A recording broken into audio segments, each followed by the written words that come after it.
Thank you everyone for coming and sitting through the first part of our presentation. Although I know it's Muhammad's got like a nice way of speaking, so it shouldn't have been too much of an issue. Um, yeah, so I will be dealing with the last part of our presentation, is dealing with the issue of halal, headscarf in women, and then the issue of jihad in Islam. So I know many people have this perception of what halal is, and I think we've probably augmented that perception by giving you samosas and those types of things. But halal is basically a certain Islamic paradigm that you have when you deal with food, and it differs for different individuals and different peoples in different parts of the world. So South Africa, you would have a sort of South African version of halal food. Indonesia will also have Indonesian version of halal food. Indians will have Indian version of halal food. There's no particular, how can I say, cuisine or cultural association with food which is halal. So in order for something to be halal, there are four aspects that you have to consider. One, the kind of food. Number two, the manner if the food is a meat product, the manner in which the animal has been killed, the way in which the food has been stored or transported, and then the preparation of the food. All four aspects have to be in place in order for food to be halal. If any of those four aspects are not in place, then the food will not be considered halal. Um, so that's it. The first issue is the kinds of food. So swine, carnivorous animals, birds of the prey, etc., those are foods which are not halal. If any food is in one of those categories and it's not halal, the following are halal: sheep, cattle, poultry, goats.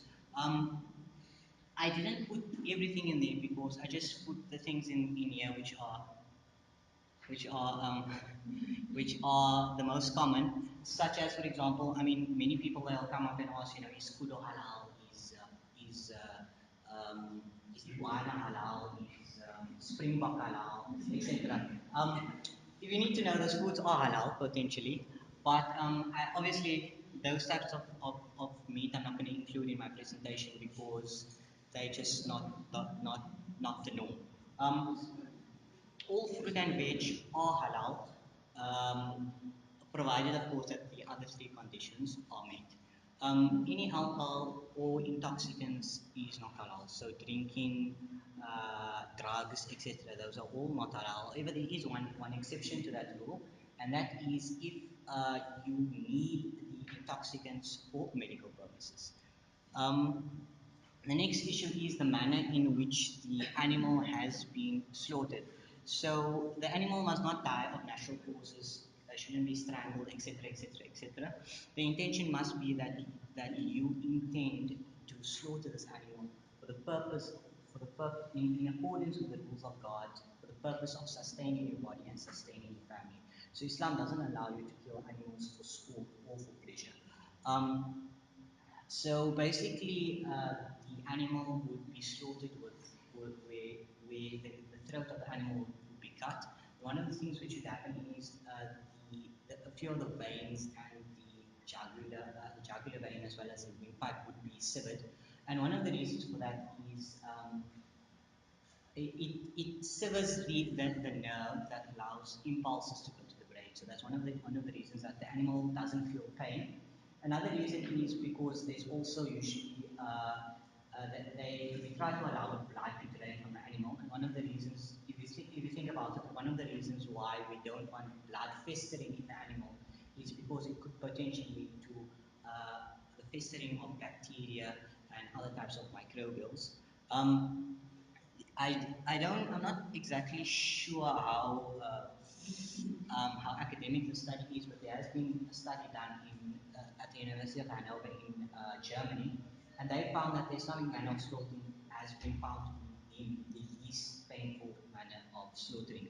Another issue regarding the Islamic manner of slaughtering, which traditionally causes a great degree of controversy in the local communities, is usually during Eid. Muhammad spoke about the two types of Eid, the one after the fast and the other during the pilgrimage. So during the pilgrimage for Eid, one of the things that happens is we slaughter an animal. And the objective of that is part of the meat is distributed to the needy. So the objective the objective of that, one of the objectives of that is that no one goes hungry on the day of Eid. So you don't have a situation where you have certain people celebrating with food and festivities, and others don't celebrate. So oftentimes, in order to make it much more personal, Muslims tend to do that in the backyards, etc., etc., and that has caused a great degree of controversy. However, I'm not sure exactly how they do it, but the SPCA, etc., have look. Oftentimes, they do look at the premises, and they are fine with those types of practices. Obviously, there's always going to be someone who's gonna want to be on Noarach, but yeah, you get the point. Then there's the storage of food or the transport of food. So the first issue, I said the type of food. The second is if it's a meat animal, it has to be slaughtered in the correct way. The third issue is the storage or transport of food. If you have halal food and food which is non-halal, they shouldn't be stored together. But now, they shouldn't be stored or transported together. So what I mean by stored or transported together is they shouldn't be stored or transported in such a way that is reasonable or plausible to see that there will be some sort of mixing between different types of food. So let's say, for example, you have a situation where you have two different types of foods in one bowl. That would be unacceptable. However, if, for example, you have halal food on one side of the wall and you have non-halal food on the other side of the wall, it's not ideal, but I don't think it's plausible that the two can mix. Obviously, it depends on the situation. The third is the preparation of food. Food has to be cooked properly, environment has to be hygienically clean. And then the utensils and the manner of cooking is that you're not allowed to cook halal food on any type of implement, and neither are you allowed to use any type of utensil for halal food which has been used for food which is not halal. So the utensils are sort of reserved for halal food. However, if the utensils are sterilized, it will be fine. So you guys will understand that so far. So number one, the type of food. Number two, if it's meat, how it is slaughtered. Number three, what was number three? Storage and transport. And number four, preparation. Um, in order to make things easier for Muslims, there are certain organizations who specialize in inspecting premises, looking at food, slaughtering the food in a halal manner, etc. And once they are happy that the food has reached their standard, they certify the food. So basically, these are the different certification types. So if you go to, for example, Irene or the EXL or any restaurant, you would find that they have one of these certificates. So basically, that is a certain organization who says that we've checked, we've looked at their procedures, etc., and we feel that it is in line with halal. These are some of the halal options on campus. Mariam's in the NLC, Metanoia, Irene, Russell Portman, etc. Halal options on Stellenbosch. Tips for hackers. Yeah, firstly, I will mention this issue time and time again is that essentially what is preferred is that you try and make those who are you dealing with feel comfortable. So one of the things that sort of for most Muslims they will be looking for halal food. So if you look at some of those issues, for example, like certain events where you have alcohol and so, and then many times you would provide, for example, orange juice or apple juice, etc. And I mean, there's nothing wrong with that. There's nothing wrong with having scalpels where you just have alcohol. I mean, there's nothing wrong with that. But one thing I would like to bring to your attention is that it's not just the issue of providing halal food. It's also the entire environment that makes a difference. Let's say you have 100 people and all are drinking alcohol. And you say, okay, we will give you orange juice. Now that whole environment speaks about how you approach the issue. So it is perfectly fine, but I just want to bring your attention to the fact that try and put yourself in their shoes, and then if you feel you want to make them comfortable in a way that you would feel comfortable as well. Yeah. Then the issue of headscarf and women in Islam.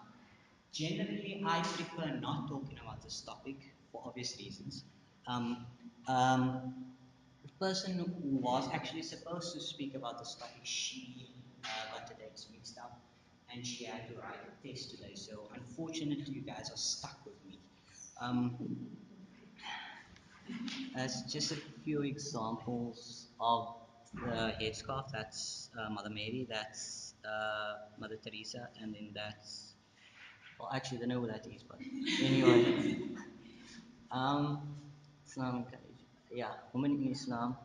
Um, Women in Islam, like men, have the obligation to seek knowledge, and I think in our society that is sort of accepted, and I don't even think you have to explain that. But in many societies, those types of barriers have been put in front of women, oftentimes, unfortunately, in the name of Islam. Um, Muslim women have the right to engage in business, engage in professions, engage in public life. Uh, Also, another interesting aspect of Islam is that Islam encourages Muslim women to keep to keep their name. So when a Muslim woman gets married, she doesn't, from an Islamic perspective, doesn't change its name. And one of the reasons that Islam has this concept is because Islam strives to bring about the individuality in people. So you find in the Quran, for example, says that it's not for the individual except that which he has earned. So one of the reasons why Islam doesn't encourage women to take the name of a husband is because it gives the perception that somehow she has become the second half of a husband. So Islam tries as far as possible to maintain individuality and individuality of identity in each and everything which you do. Um, yeah, male and female interaction. From an Islamic perspective, a lot of these issues, it will help you to understand the Islamic construct of marriage. From an Islamic perspective, you guys are right there. From an Islamic from an Islamic perspective, Islam discourages any type of interaction, intimate interaction between males and females. And a lot of what I'm going to speak about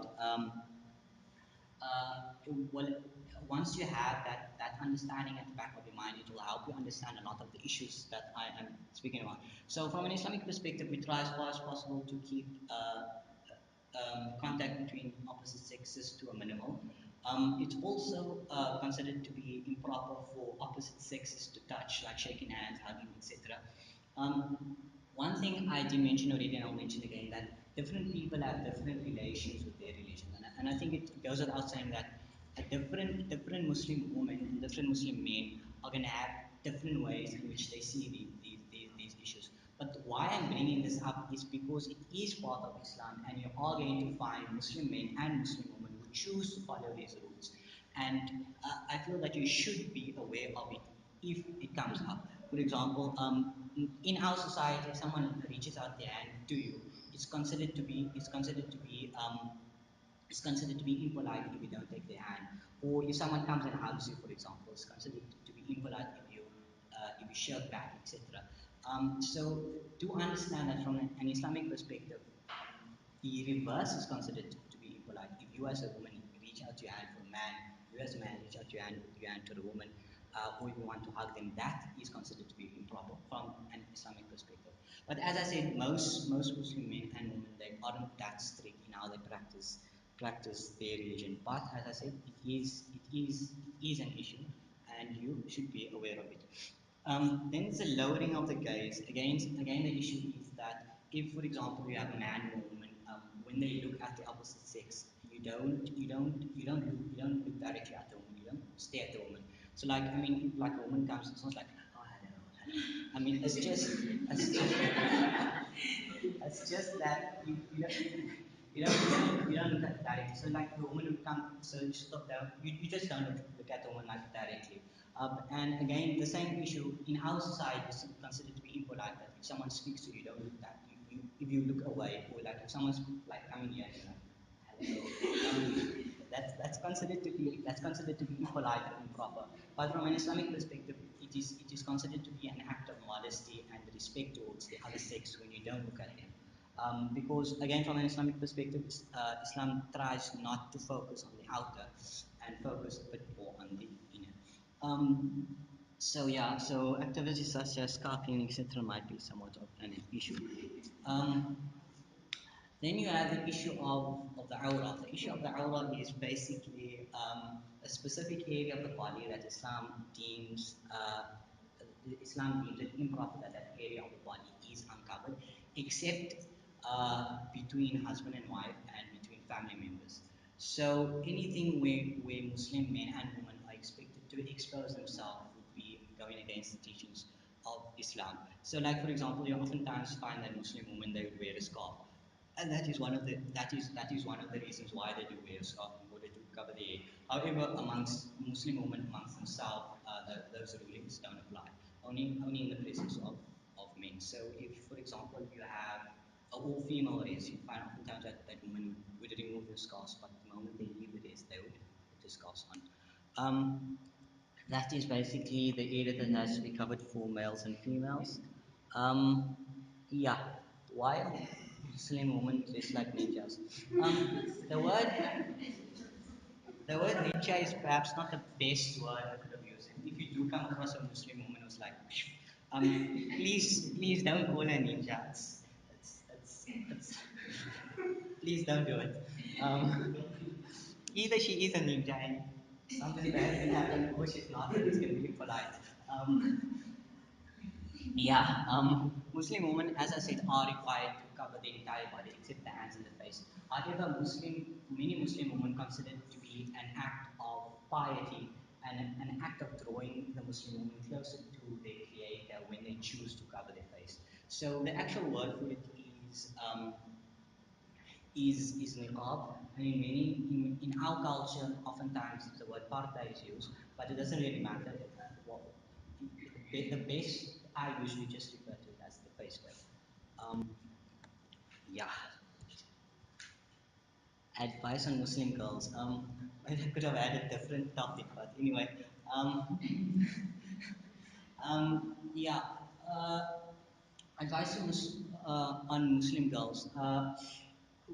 Not all Muslim girls, as I said, are going to choose to wear the scarf. But as I came back to the point I made before that, if she does choose to wear the scarf, try as far as possible to be accommodating and try as far as possible to be tolerant of those issues, such as, for example, when you plan in fences, etc. Try and as far as possible develop the costume, develop the costume around the wearing of the scarf, around the hijab, as opposed to trying to impose a certain costume type on a Muslim woman. And another issue is, as I said again, coming back to the issue of male to female contact, oftentimes Muslims, females especially, and Muslim males, oftentimes don't feel particularly comfortable having intimate relations or being in an intimate environment with the opposite sex. So as far as possible, try to avoid that. Um, Advice on Muslim boys. Again, same issue. Don't make them feel uncomfortable if they do decide to opt out of certain race activities, certain physical activities. So do not force them to stay in an unknown place for extended period of time, running naked, binge drinking, etc. Is there a question? Yeah. Then there's the issue of jihad. Oftentimes, this is probably one of the most misunderstood aspects of Islam, and I think many people are aware that the concept of jihad in Islam, because of a lot of the terrorism and killings which has gone on in the name of Islam, and a lot of those terrorist acts, and let's be honest, they are barbaric acts, has been done in the name of Islam. And one of the justifications that a lot of those terrorists have used is the concept of jihad. Now, the concept of jihad has a basis within Islam, but our understanding of jihad is obviously different to their understanding of jihad. Because if our understanding of jihad is that you're just going to like kill everyone because they don't believe in what we say, I mean, you guys wouldn't be here. I mean, just think about it rationally. You guys wouldn't be on so many different levels. Either you'd be dead or we just wouldn't want to associate with you. So,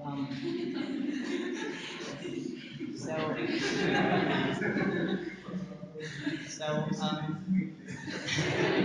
so I think we all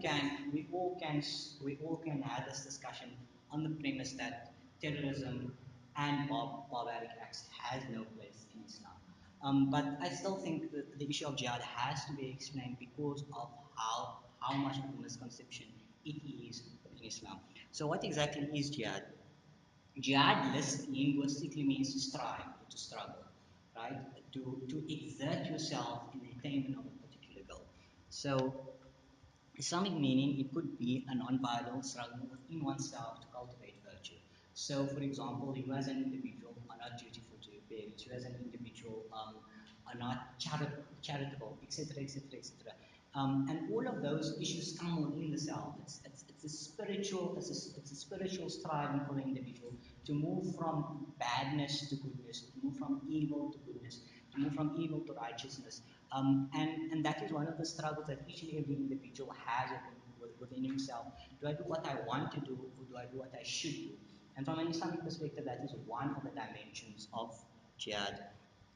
Um, another dimension of jihad is saying the truth, even if it be against one's own interest. So speaking up and speaking out against oppression is another aspect of jihad. And the last dimension of jihad, which is probably the most controversial, is to combat as a last resort for self-defense and to establish justice and remove oppression. So the concept of taking up arms has a place within Islam. I'm not going to whitewash that. It has a place within Islam, but it does have very, very, very specific limitations. Um, one, one very specific limitation that it does have is that it can only be reciprocal. So you're not allowed to have you're not allowed to engage in aggressive tactics against civilians. You're not allowed to harm those who do not fight you. One of the verses in the Quran, in fact, says, وَإِن جَنَحُوا لِلسَّلْمِ فَاجْنَحْ لَهُ وَتَوَكَّلْ عَلَى اللَّهِ. If, in fact, if you're in a situation where you're actually at war with others and they incline towards peace, you do not have a right to continue fighting. You have to incline towards peace as well. Um, and the verse of the Quran says, وَإِن قَاتَلُوكُمْ فَاقْتُلُوهُمْ. If and only if someone fights you, then you have the right to fight them. And there are numerous others which enforce that um, concept. Um, Another issue regarding the issue of jihad, which I feel has to be mentioned because of a lot of the misconceptions, is a lot of the conflicts around the world, in the Middle East especially, is portrayed as a religious conflict, and oftentimes religion is merely in one of the nuances of that conflict. If I can give you an example, the Palestine-Israel conflict. Oftentimes, Muslims are accused of supporting terrorism, etc., because Muslims choose to support Palestine. And if you look at a large portion of the issue, is not just Islam. Yes, Islam definitely has a role to play in the conflict, but the large portion, part of the problem is that it is a struggle of nationalism.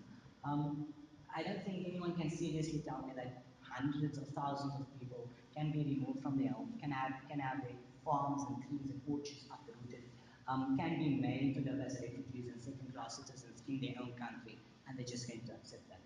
Whether you're a Muslim or not, there's no individual on the face of the earth who's simply going to accept that degree of oppression.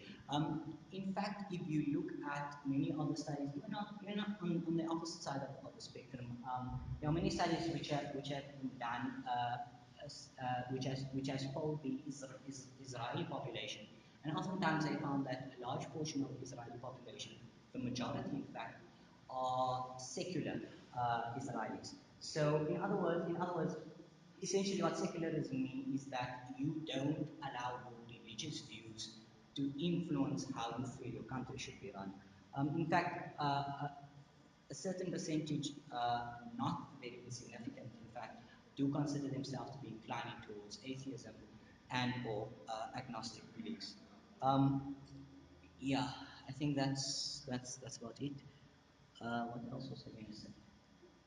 Yeah, another issue I need to bring up the issue of terrorism and jihad, etc. Many times we find that Muslims would support particular causes. But one thing I think it's imperative that you understand is just because Muslims support a particular cause does not necessarily mean they support the means that is being used to achieve a specific purpose. If I can use an example, a current example is the fees must fall issue.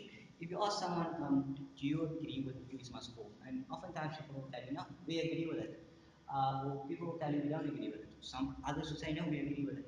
So you ask them, so do you agree with the burning, with arson attacks, you agree with occupation of buildings, you agree with ripping tests, and oftentimes those individuals would say no. Also, when you say you support fees must fall, what exactly do you mean? Do you mean that we should have no fees immediately? Do you feel that it should happen sometime in the future? Do you feel it should be only for the poor, etc., etc.? So when someone says, I support the fees must fall movement, there are multi-layered, nuanced dimensions to that. So oftentimes, most Muslims, in fact, would say that they support the Palestinian struggle, they support the Syrian struggle, etc., etc., etc. And oftentimes, because we are not in that part of the world, we don't understand the nuances of the situation. And just because someone says they support downtrodden people, they support oppressed people, does not necessarily mean that they support the means of bringing those people out of oppression. I'll give you one typical example.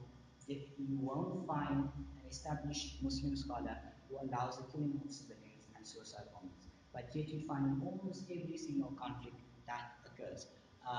And yet Muslims support those conflicts, not because they support the means, not because they support the killing of civilians, suicide bombings, etc., but they support the attempt, the struggle for an individual to overcome his oppression and liberate himself. Um, yeah, these are just some of the commands. Never kill innocent people. Never torture prisoners of war. Never kill animals unless it is needed for sustenance. Never destroy infrastructure. Never destroy crops unless it's needed for unless it is needed. Never mutilate bodies of enemies, dead or alive. Houses of worship. Women, children, and elderly are protected from harm, and always bury dead with respect. Yeah, if, if and the last part is verse from the Quran. If one slew a person, unless it be for murder or for spreading mischief in the land, it would be as if he slew the whole people. And if anyone saved the life, it would be as if he had saved the life of the whole people, or the rest of mankind. What is meant here by unless it be for murder is in a situation where you have a penal system which institutes the death penalty. Obviously, in South Africa, we don't have that. Yeah, that is just our contact details. The first one is our general email. Second is my email. The third one is Muhammad's email. That handsome looking guy over there. Then that's our Facebook, Twitter, Instagram, and our website. Um, any questions, discussions?